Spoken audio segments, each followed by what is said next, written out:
Ирена Чаушевска почнала со предприемништво уште пред 10 години, кога во Македонија се уште не било многу добро познато значењето на овој збор.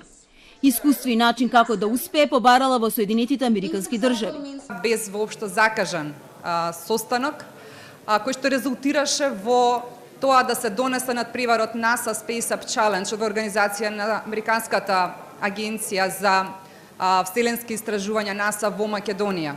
Изминатите 5 години работиме на организација на овој надпревар. Ова беше само еден од примерите кои денеска се слушна на одбележувањето на 25 годишното работење на УСИД во Македонија. Меѓу присутните имаше предприемачи, граѓански активисти, наставници.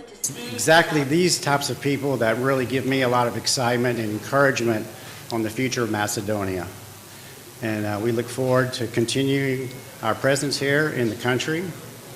Овие луѓе според американскиот амбасадор Джес Бейли се токму оние кои ги прават промените во општеството и покажуваат дека оваа држава е исто така место на можности.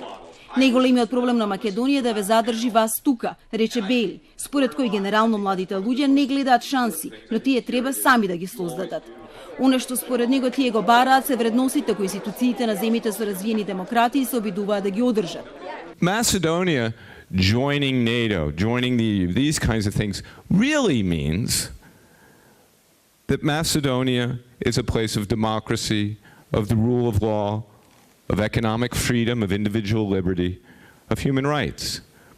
Sometimes what I've heard from, the word I've heard from many people is I want my country to be a normal country.